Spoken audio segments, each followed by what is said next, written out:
Demand in every sphere is increasing. The relationship building is very important.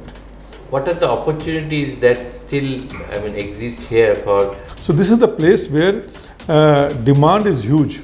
I have not seen anyone doing bad. Because the market is large, you mean to say, এবার যেটা জানতে যাবো, I know this is closer to your heart. So things have changed rapidly. Good for next 10 years, there's a huge opportunity over here. What would be your suggestion to young aspiring entrepreneurs? That guys, there's a huge opportunity. Welcome to this whole new episode of Candidly Yours. Today we have with us Mr. Sanjay Chhajal, Hello. Executive Director, BNI, Kolkata South. Someone who is 24/7 connected to business. If we're discussing about business, then who better than Mr. Chhajal? We are really honored to have you with us today. My pleasure also. So let me start by asking that how have you seen this overall business scenario, business ecosystem or climate evolve or change over the last 4-5 years in India in general? So it's quite apparent that the business scenario overall in the country is very positive. Demand in every sphere is increasing and consumption is supporting this demand. So I think that the GDP is out, the country GDP is also increasing, per capita income is increasing. So overall I think the entire cycle is towards a very positive area. There was a point of time when people used to think that someone is not working, therefore he is networking. But from that situation we have moved to a situation where networking is perceived or considered to be one of the fundamental pillars of doing business. So how has this changed over the years and how important is it to do networking in today's business parlance? So in this era of valuations and everything, so we also say that your network is your net worth. Right. So that is also an old adage, right? So how much you network, I think, is you are increasing your connections, you are increasing your opportunities at whatever level of business you are. But relevant networking is very important. So every time it cannot be just a professional relationship. The networking does help, and it helps much more than any other professional relationship. The relationship building is very important. What role does BNI exactly play in fostering business or strengthening business? It must be playing a crucial role, particularly in the business fraternity.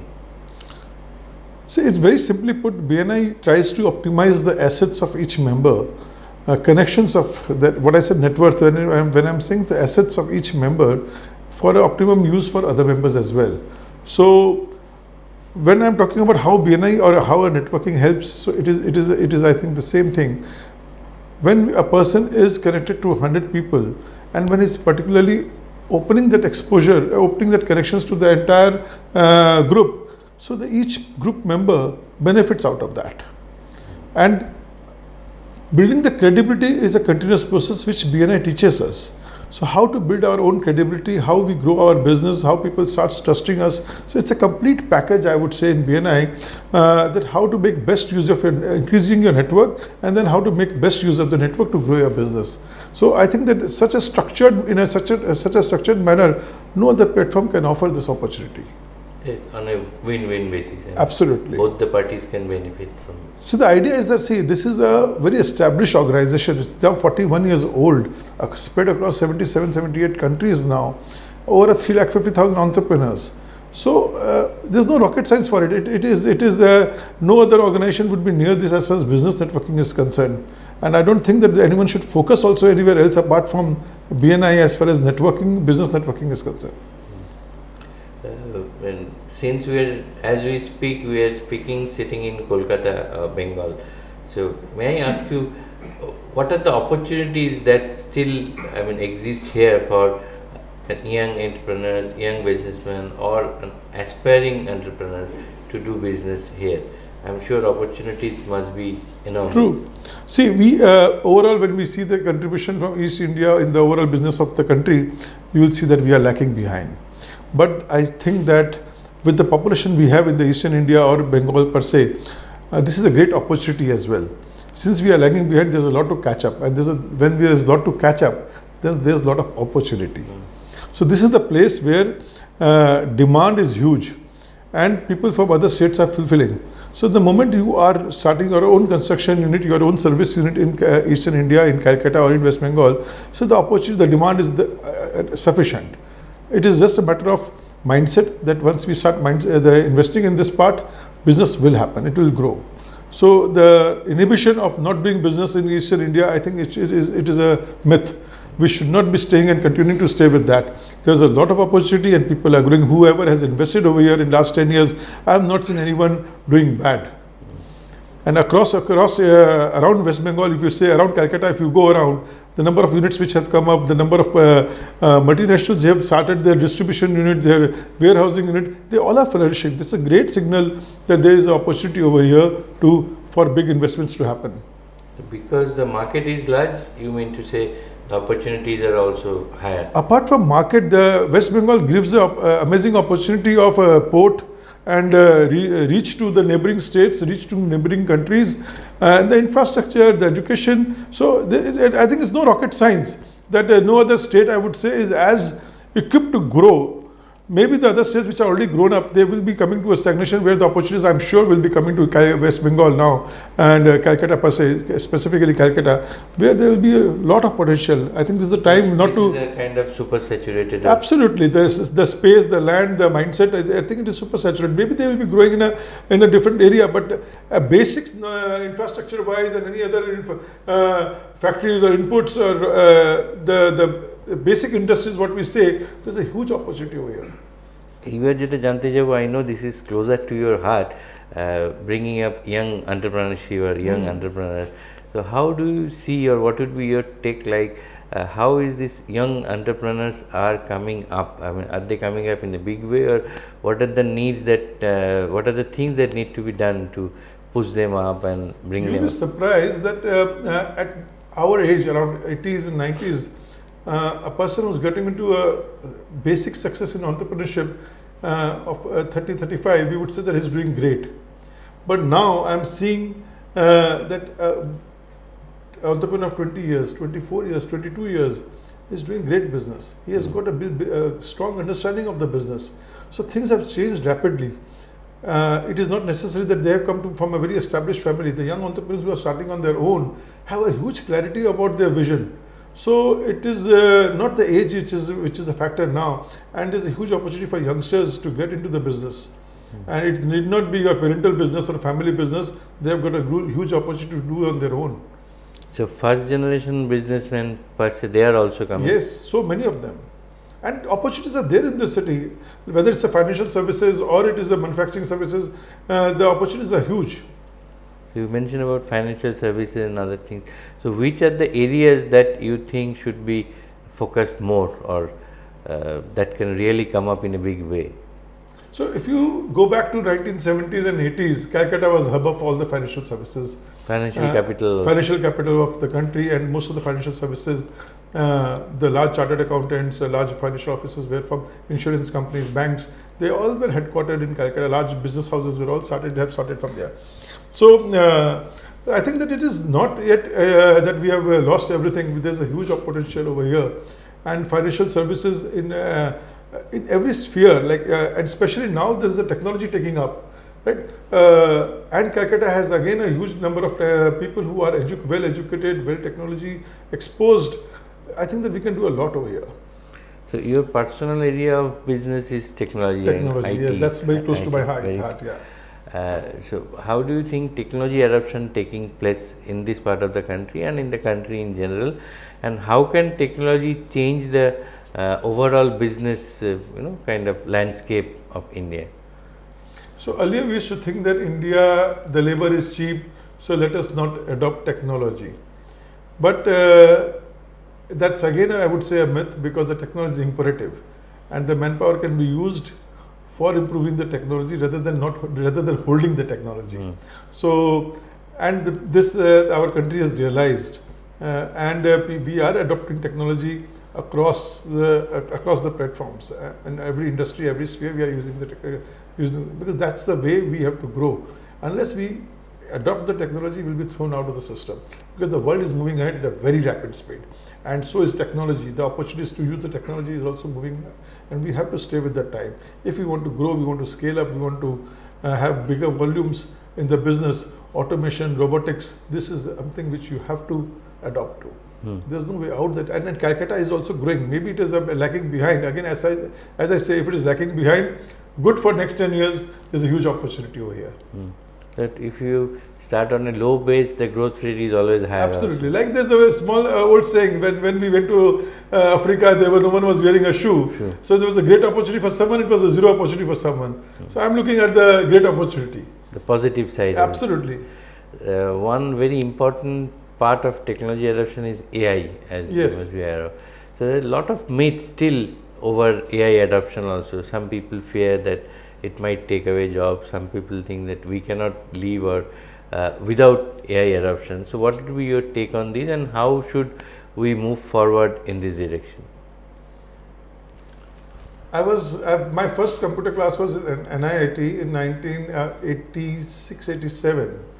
And I still remember that day when I was getting out of the NIIT class, the newspaper headlines was that our chief minister says that computer writers building a তখন আমার লাশের উপরে ঢুকবে. Over my dead body. Yes.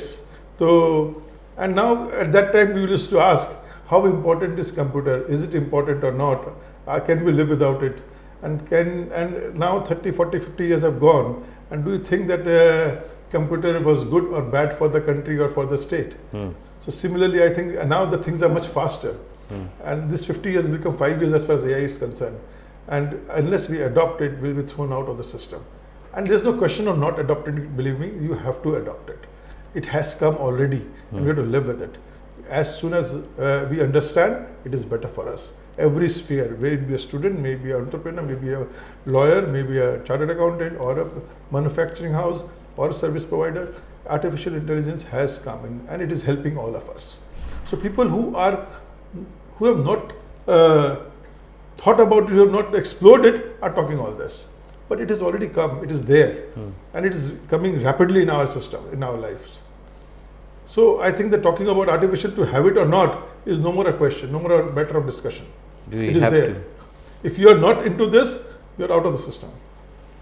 Do you think that time has come when we should move from being consumer of technology to creator of technology?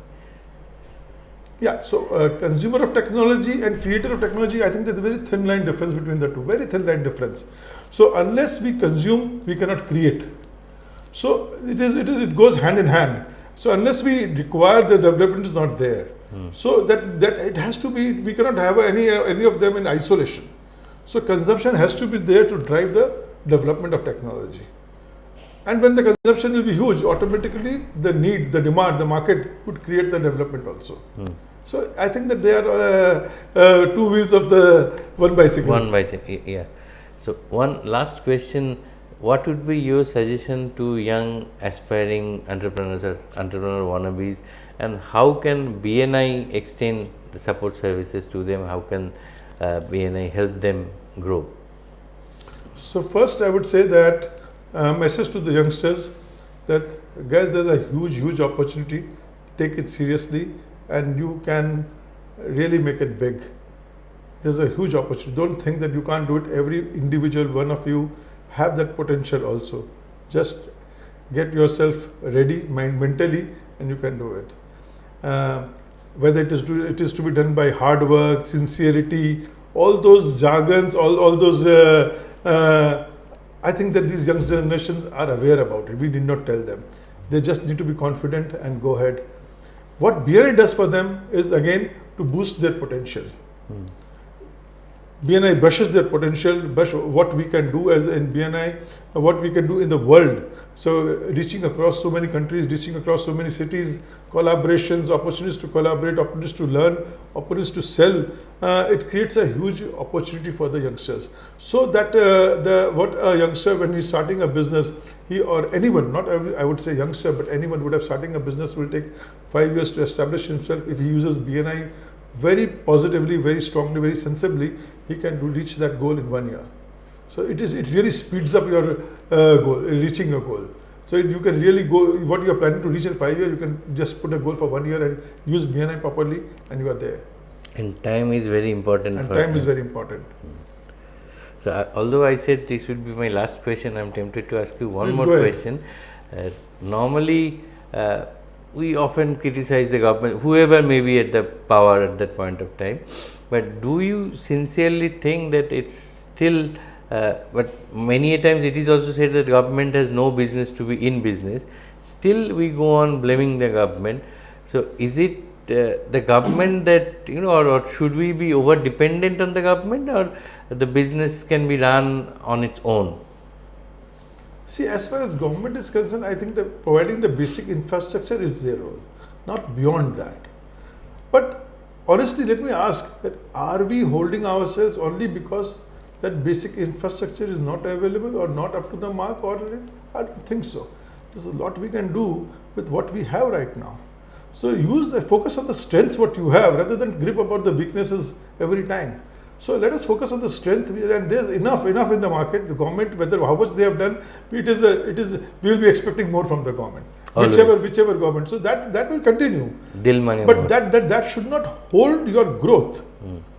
So let government do its job, and we can, as a citizen of our country, when we are voting them, we should keep on demanding them so that we get better and better. But that should not hold our growth, that this is not happening, so our growth is not happening. I don't think that is the right statement. We need to focus on our growth rather than talking about what government can do or cannot do. So, coming from someone like you, this actually assumes great significance.